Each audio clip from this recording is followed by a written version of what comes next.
When dealing with electrical installations, especially service entrances and wire bending space, it's crucial to understand and adhere to the National Electrical Code, or NEC. The question of running 200 amp service entrance cable, specifically 4/0 aluminum, into the back of a standard main panel, typically 3.5 inches deep, often arises. This situation brings into question the minimum wire bending space provision outlined in NEC Section 312.6a, formerly 373.6 in the 1999 Code. This section stipulates the required bending space for conductors based on the size and voltage. For 4/0 AWG conductors, a bending space of 4 inches is typically specified. A concern stems from the physical space needed to safely and effectively bend the conductor to make a proper termination at the breaker or other equipment within the panel. Insufficient bending space can lead to several problems. Firstly, it can make it difficult to properly tighten the connection, leading to loose connections, arcing, and potential fire hazards. Secondly, it can stress the conductor's insulation, potentially causing it to crack or fail over time, leading to short circuits. Thirdly, forcing the conductor into too tight of a bend can damage the conductor itself, reducing its current carrying capacity. However, there are some nuances to consider regarding the interpretation of NEC Section 312.6a. The code doesn't always explicitly differentiate between conductors entering a panel through a conduit versus directly through the back. Some argue that the 4-inch bending space requirement is primarily intended for situations where conductors are enclosed in conduit, as the conduit itself adds rigidity and restricts bending. In cases where the cable enters directly through the back of the panel without conduit, some argue that a slightly reduced bending space might be acceptable, provided the conductor can still be safely and properly terminated. This interpretation is where experience and judgment come into play, and why the issue often leads to debates. The local electrical inspector holds the ultimate authority in interpreting the NEC and enforcing its requirements.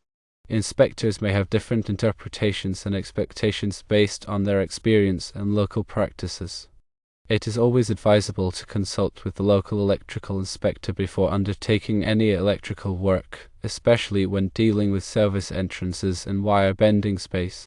Some strategies can be employed to mitigate potential bending space issues when running 4/0 aluminum cable into a panel. Firstly, consider using a larger panel enclosure. If space allows, selecting a panel with a deeper enclosure will provide more bending space and make it easier to comply with NEC requirements. Secondly, carefully plan the cable entry point. The location where the cable enters the panel can significantly impact the required bending space. Entering the cable closer to the termination point can reduce the amount of bending required. Thirdly, use offset connectors. Offset connectors can help to offset the cable entry point, providing more room for bending. Fourthly, consider using a 90-degree conduit fitting. If the cable enters the panel through a knockout, a 90-degree conduit fitting can provide a smoother bend and reduce stress on the conductor. Fifthly, carefully train the cable. Take the time to carefully bend and train the cable to the desired shape before making the termination. This will help to ensure that the cable fits properly within the panel and that the termination is secure. Aluminum conductors, especially larger sizes like 4/0, are more susceptible to damage from bending than copper conductors. Aluminum is a softer metal and can easily be nicked or scratched during installation, which can lead to corrosion and failure over time. Therefore, it is crucial to handle aluminum conductors with care and to use proper tools and techniques when bending and terminating them. When working with aluminum conductors, always use an oxide inhibiting joint compound. This compound helps to prevent corrosion and ensures a good electrical connection. Also, be sure to torque all connections to the manufacturer's specifications. Over-tightening or under-tightening can lead to loose connections and potential problems. It is important to remember that electrical work can be dangerous and should only be performed by qualified individuals who are familiar with NEC and local electrical codes. Improperly installed electrical systems can lead to fire hazards, electric shock, and other serious injuries. Always take the necessary safety precautions when working with electricity, including wearing appropriate personal protective equipment, such as gloves and eye protection, and energizing circuits before working on them. In summary, while running 4/0 aluminum cable into a standard 3.5-inch deep panel may seem feasible in some situations, it is crucial to carefully consider the NEC wire bending space requirements and to consult with the local electrical inspector. Using proper installation techniques, selecting appropriate equipment, and taking necessary safety precautions can help ensure a safe and compliant electrical installation. The specific NEC section that addresses wire bending space is 312.6a, which is under Article 312 covering cabinets, cutout boxes, and meter socket enclosures.